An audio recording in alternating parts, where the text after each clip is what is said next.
Today I would like to look at a comparison between Psalms 27, 1 through 6, and Daniel 3, where it reads, "The Lord is my light and my salvation. Whom shall I fear? The Lord is the strength of my life. Of whom shall I be afraid?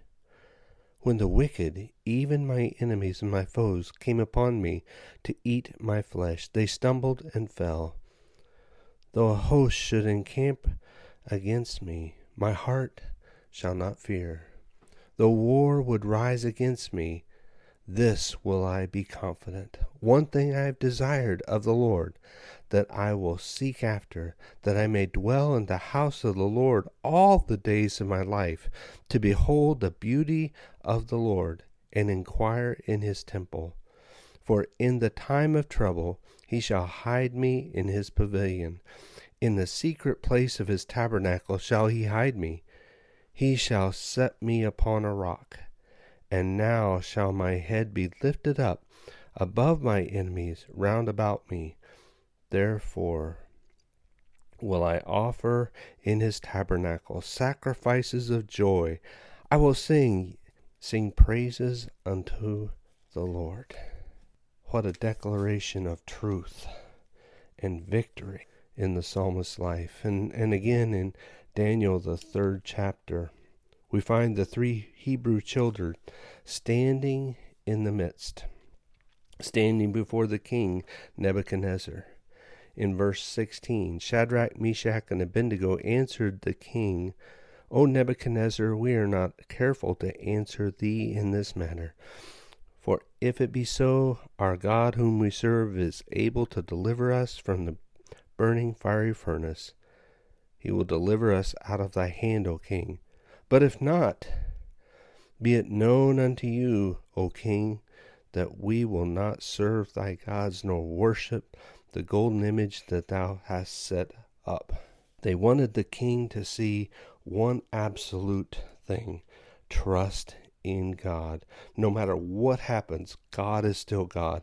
God is still on the throne. Regardless of what we're going through, regardless of the times in which we live, God's there.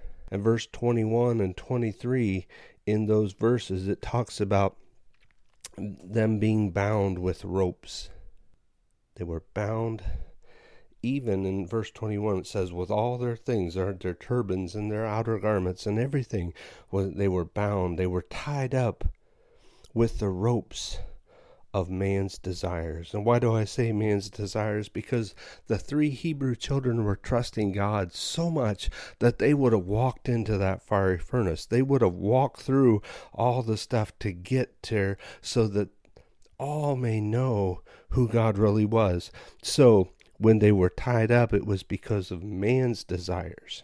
I wonder how much of our godly desires get bound up by this culture, by what others may think, because they were bound there until they were to die.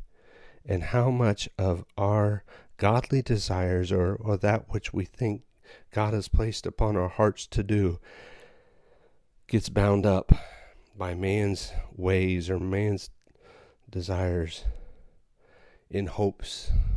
The enemy hopes that it will simply die. It's going to die out. No, that's not what happened. In the fiery furnace, King Nebuchadnezzar looked in. He says, "Did we not cast these men bound into the midst of the fire?" He says, "Lo, I see 4 men loosed walking in the fire." So the first thing that God did was set them free. They were in the midst of the fire, but they were set free. Oh, how God wants to take the bondage, takes the ropes off of our lives to be set free in the middle of what God is doing. And going back to Psalms 27, the light of the gospel, the light of God's desire shines through. His salvation, rescue comes when man's plans fail. Rescue comes when it's over. to dwell in God's presence. Can you imagine the 3 Hebrew children dwelling? They were bound with ropes, now dwelling with Christ in the fire. In his temple, in his dwelling place. It may not have been a perfect place, but it was where Christ was, and that should be our desire. In the place of worship. I think of Paul and Silas in the jail, and all those that are around them. They could have been murmuring against all the things that had been done to them wrongly, but they sang praises. They had a shout for joy, for God was with them. And what happened in the midst of their worship? The secret place, the place that was just them. The other prisoners heard them, but then they felt the power of that rescue, the power of God's salvation to deliver them from that place and to bring light into a darkened place. For they didn't have, I'm sure, the lights and all the different things that we have today. They were in darkness, sitting there, but they were praising God. And what was amazing in that story was the rescue came to the jailer and his family. They were all saved, and nothing was lost. There was no prisoners that escaped, or because they were so mesmerized with what God had done. My head will be lifted above my enemies. Even for that moment, King Nebuchadnezzar had to recognize that the 3 Hebrew children had more granted to them, more victory, more life than what he could ever build up or make as a grand thing to worship. And that produced shouts of joy, shouts of joy, shouts of joy.